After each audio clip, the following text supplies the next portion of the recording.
नमस्कार दोस्तों, आज मैं आप लोगों के लिए लाल अमावस की रात का दूसरा भाग लेकर आया हूँ। और अगर आपने इससे पहले इसके पुराने पार्ट नहीं देखे तो पहले उन्हें देखिए, क्योंकि उसके बिना ये कहानी आपके समझ में नहीं आएगी। तो आपका और ज्यादा समय ना लेते हुए सीधे कहानी पर आता हूँ।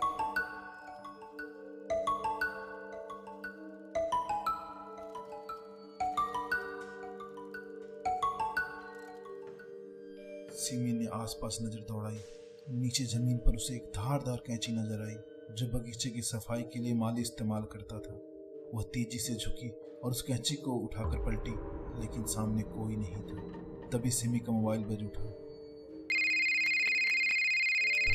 कॉल मानस का था। सिमी फोन उठाते ही बोली, हाँ मानस भैया बोलिए। दूसरी तरफ से मानस की घबराहट भरी आवाज सुनाई दी। सिमी, बहुत बड़ी गड़बड़ है। मैं मानस की लड़खड़ाती हुई आवाज सुनकर सिमी समझ गई थी कि उसे चोट लगी है। वह बहुत घबरा गई। भैया बताइए ना मुझे, क्या हुआ है? आप ठीक तो हैं? क्या आपको चोट आई है? मैं आपके पास आ रही हूँ। यह कहती हुई सिमी उस दिशा की तरफ दौड़ी जिधर मानस गया था। जैसे ही वह वहां पहुंची, दंग रह गई। मानस बदहवास बगीचे में गिरा पड़ा था। उसके कंधे पर एक छुरा भोंका हुआ था। यह देखकर सिमी घबरा गई। उसने तुरंत राज और दिव्या को फोन लगाया और वहां आने को कहा। राज और दिव्या भागते हुए वहां पहुंचे। तब तक मानस बेहोश हो गया था। मानस को उस हाल में देखकर सबके चेहरे का रंग उड़ गया था। ये मानस भैया को क्या हुआ? दिव्या ने घबराते हुए पूछा। किसी ने इनको छुरा मार दिया है। सिमी रोते हुए बोली। राज ने मानस के कंधे से छुरा निकालते हुए कहा, छुरा गहरा नहीं धंसा है, मैं इसे निकाल देता हूँ। दिव्या, तुम अपना दुपट्टा दो। दिव्या ने तुरंत अपना दुपट्टा निकाला और उसे मोड़कर मानस के जख्म की जगह दबा दिया। इससे बात नहीं बनेगी, हमें इनकी मरहम पट्टी करनी होगी। राज ने मानस को उठाते हुए कहा। मेरे रूम में फर्स्ट एड किट पड़ा है, इनको मेरे रूम में ले चलो। तीनों सबकी नजर से बचते हुए मानस को सिमी के कमरे में ले गए। वहां उन्होंने उसकी मरहम पट्टी कर दी। मानस अब आराम से लेटा हुआ था। थैंक गॉड, पूरा अंदर तक नहीं घुसा है, वरना घर वालों को सच बताना पड़ता। सिमी ने कहा। मैं यह सच ऐसे भी घर वालों को बताने ही वाली हूँ। सच का पता लगाने के चक्कर में मैं मानस भैया के जान को खतरे में नहीं डाल सकती। यह कहकर सिमी बाहर जाने के लिए उठी, पर राज ने उसे रोक दिया। ओह दीदी, तुम बहुत जल्दी इमोशनल हो जाती हो। हम सबको मालूम है कि तुम मानस भैया से कितना प्यार करती हो। उनका जख्म गहरा नहीं है। अगर जख्म इतना गहरा होता कि डॉक्टर के पास ले जाना पड़े तो मैं खुद सबको सच बता देता, पर कुहू के लिए हमारा यह जानना बहुत जरूरी है। तभी मानस को होश आ गया। उसकी कराह सुनकर सब उसकी तरफ देखने लगे। सिमी उसकी तरफ झुकती हुई बोली, अब आप कैसे हैं भैया? मानस ने उसकी तरफ देखते हुए कहा, मैं ठीक हूँ, पर तुम लोगों से जरूरी बात करनी है। हाँ भैया, और मुझे भी। पहले तुम मेरी सुनो।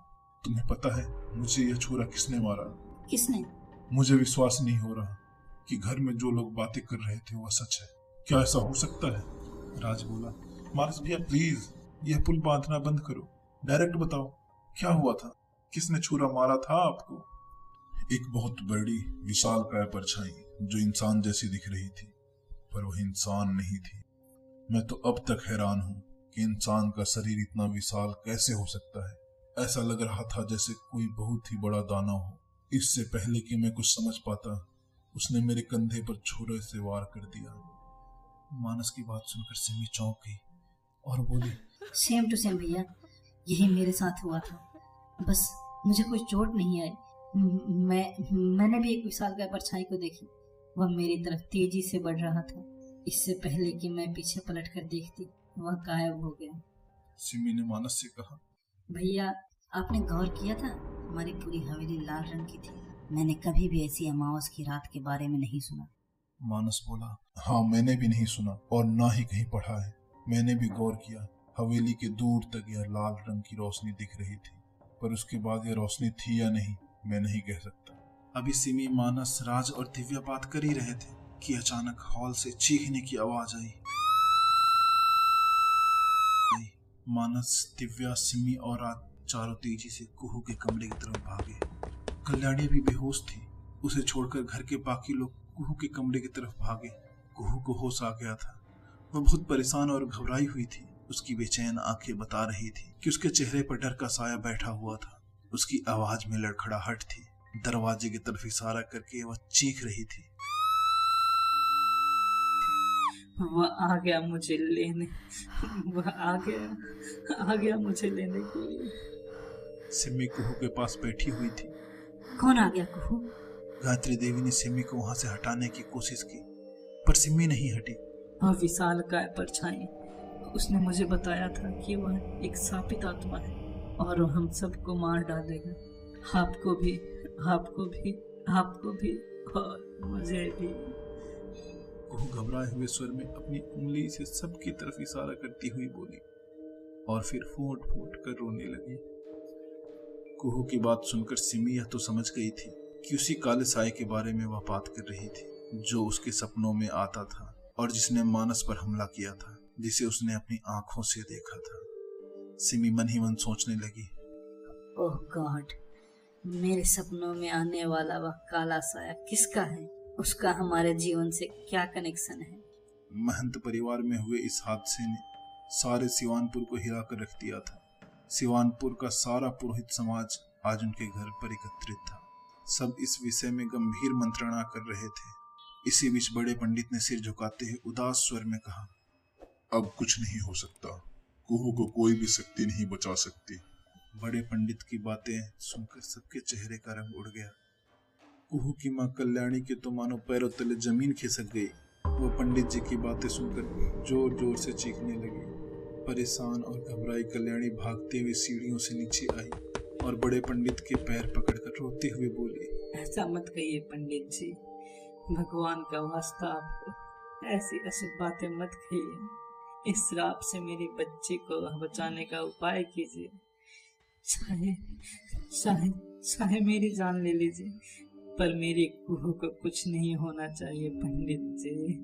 पंडित जी ने अपने साथ आए पंडितों की तरफ नजर घुमाकर देखा और फिर कल्याणी के सिर पर हाथ रखकर कहा, उठो बेटी, मैं तुम्हें दुख नहीं पहुंचाना चाहता और ना ही तुम्हें किसी भ्रम में रखना चाहता हूँ। तुम इस कुल की बहू हो, तुम सब कुछ जानती हो। यह एक ऐसा श्राप है जिससे कोई भी इस परिवार की बेटियों को नहीं बचा सकता। अभिशाप है यह तुम्हारे इस परिवार पर। इस पूजा द्वारा हम माता गौरी को प्रसन्न करने की कोशिश कर रहे थे। शायद प्रसन्न होकर माता तुम सब पर अपनी कृपा दृष्टि बनाती, मगर इस बदतमीज लड़की ने सब खराब कर दिया। अब तो उस विधाता से ही प्रार्थना करो, शायद वह तुम्हारी ममता को देखकर पिघल जाए और तुम्हारी बेटी के प्राण बच जाएं। इतना कहकर सारे पंडित पुरोहित जी के घर से चले गए। कल्याणी जमीन पर बैठी फूट फूट कर रोए जा रही थी। तब सिमी अपनी रोती हुई छोटी चाची को देखकर भावुक हो गई और कल्याणी के करीब आई। कल्याणी के कंधे पर अपना हाथ रखकर वह बोली, बस चाची, बस आप मत रोइए। आपकी तबीयत खराब है ना? कल रात आप बेहोश हो गई थी, काफी कमजोर लग रही हैं आप। चिंता मत कीजिए, हमारे कुहू का कोई बाल भी बांका नहीं कर सकता। मैं उसे कुछ भी नहीं होने दूंगी। सिमी की बातें सुनकर रोती हुई कल्याणी गुस्से से लाल हो गई। उसने क्रोध में आकर सिमी के हाथ अपने कंधे से हटाकर जोर से झटक दिया और क्रोध भरी नजरों से उसकी ओर देखते हुए कहा, बस तो अब चुप हो जा सिमी। माना पुरोहित परिवार की सबसे लाडली बेटी है तुम, पर मेरे लिए मेरे कुहू का भी वही दर्जा है जो तेरा इस परिवार में है। आज तेरी हरकतों के कारण ही मेरे कुहू की जान खतरे में है। बस 7 दिन है मेरे पास। अगर मैं इन 7 दिनों में अपनी बेटी को नहीं बचा सकी तो हमेशा हमेशा के लिए उसे खो दूंगी। यह कहते हुए कल्याणी फूट फूट कर रोने लगी। गायत्री देवी ने आगे बढ़कर सिमी का हाथ पकड़ लिया और उसे कमरे की तरफ लेकर चली गई। कमरे में गायत्री देवी ने सिमी को फटकार लगाई और उसे सख्त हिदायत दी कि वह अपने कमरे से बाहर न आए। गायत्री देवी जैसे ही सिमी के कमरे से बाहर आई, मानस, दिव्या और राज सिमी के कमरे में दाखिल हुए और दरवाजा अंदर से बंद कर लिया। सिमी अपने ही ख्यालों में गुम थी और श्राप की गुत्थी मन ही मन सुलझाने का प्रयास कर रही थी। दरवाजे की सिटकिनी लगाने की आवाज सुनकर सिमी का ध्यान उस ओर गया। अपने भाई और बहनों को देखकर सिमी के मुंह से निकला, हे गाइस, थैंक यू, तुम लोग आ गए। सिमी ने अपनी बात पूरी भी नहीं की थी कि तभी राज ने सिमी से कहा, सिमी दी सॉरी, नीचे मॉम ने जो आपके साथ बर्ताव किया उसके लिए। राज का साथ देते हुए दिव्या सिमी का हाथ पकड़कर अफसोस भरी नजरों से बोली, हाँ दीदी, सच में वेरी वेरी सॉरी। मॉम को आपके साथ ऐसा नहीं करना चाहिए था। हम लोग अच्छी तरह जानते हैं आप कभी किसी के साथ गलत नहीं कर सकती, और कुहू तो आपकी सबसे लाडली है। इससे पहले कि राज और दिव्या कुछ कह पाते, सिमी ने उनसे कहा, है ये क्या बोल रहे हो तुम लोग? क्या मैं कोई पराई हूँ जो इतनी सफाई दिए जा रहे हो? कल्याणी चाची का व्यवहार हम सबको पता है। वह जो भी बोलती हैं मुंह पर बोलती हैं, वह दिमाग से नहीं सोचती। वैसे भी इस वक्त वह कुहू को लेकर बहुत परेशान है। ऐसी स्थिति में उनकी बात का क्या बुरा मानना? मानस ने सभी का ध्यान अपनी ओर खींचते हुए कहा, अरे तुम लोगों का अगर सॉरी और थैंक यू हो गया हो तो पॉइंट पर आए।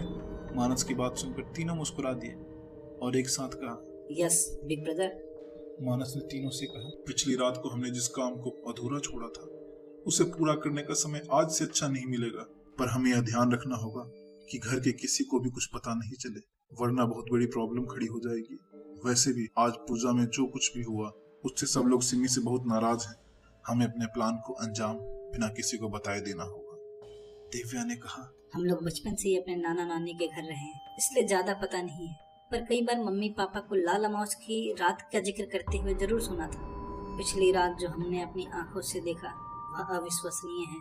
तभी सिमी ने कहा, मुझे तो सबसे पहले उस विशाल का परछाई का पता लगाना है। कौन था वो और हमारे घर पर क्या कर रहा था? कुहू भी जब होश में आई तो बार बार उस परछाई का जिक्र कर रही थी। राज ने सिमी से कहा, हाँ दीदी, और अचानक से कुहू के हाथ पर स्वास्तिक का निशान कैसे आ गया? पर हम शायद इस राज से पर्दा उठा सकते हैं अभी और इसी वक्त। राज की बातें सुनकर सभी लोग उसे आश्चर्य से देखने लगे।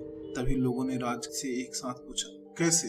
राज उनको बताने लगा, पिछली बार जब मैं छुट्टियों पर यहाँ आया था उस वक्त मॉम, दिव्या और मानस भैया यहाँ नहीं आए थे क्योंकि उनके एग्जाम चल रहे थे। मैं जिद करके पापा के साथ यहाँ आ गया था। उस रोज मैंने दादाजी को यहाँ गौरी शंकर के मंदिर में पुजारी राजा राम पांडे से बात करते हुए सुना। उस वक्त मैंने जो भी सुना था उसे मैंने इतना सीरियसली नहीं लिया था, बट आई थिंक उस वक्त अगर सीरियसली लिया होता तो शायद यह दिन नहीं देखना पड़ता।